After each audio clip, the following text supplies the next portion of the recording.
So we've established creativity makes you happier, more successful.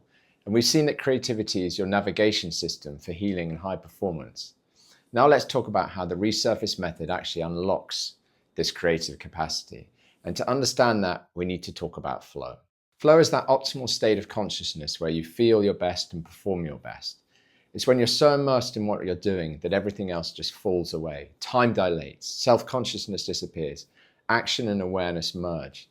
Athletes call it being in the zone. Artists talk about being in the flow. And here's what matters for creativity.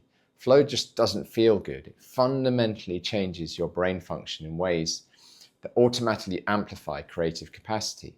Well, how dramatically? Research from the Flow Research Collective found that people report being 700% more creative in flow. That's 700%. In another study run in Australia, researchers presented 40 people with an exceptionally tricky brain teaser, the kind that requires deep creative insight to solve. And no one solved it under normal conditions, not one person. But when flow is induced artificially, 23 of those 40 subjects got the answer right, and in record time. And here's perhaps the most fascinating finding. Harvard researcher Teresa Amabile discovered that people aren't just more creative in flow, they report being more creative the day after a flow state. Flow doesn't just heighten creativity in the moment, it heightens it over the long haul. And this is where the resurface method comes in.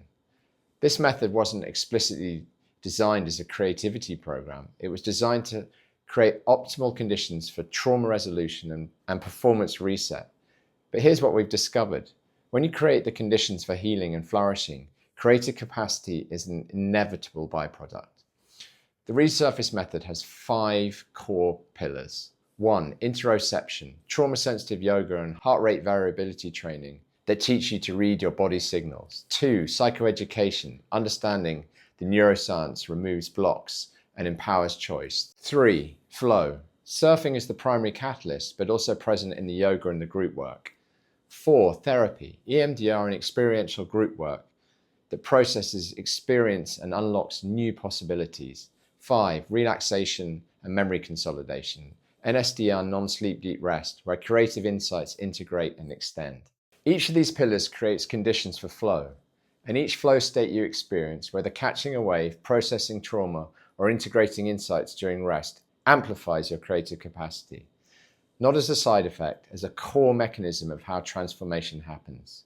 Whether you're here for trauma resolution, seeking to break free from rigid patterns or discover new ways of being, or you're here for a reset, ready to optimize performance and navigate complex challenges, the creative capacity you unlock through flow becomes your greatest asset.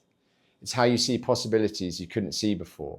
It's how you forge new neural pathways. It's how you solve problems that have kept you stuck. It's how you steer towards the life that you want to live.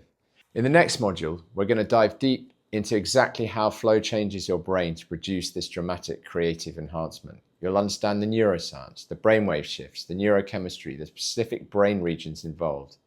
And then we'll give you practical strategies you can use immediately to start accessing this enhanced creative capacity in your own life.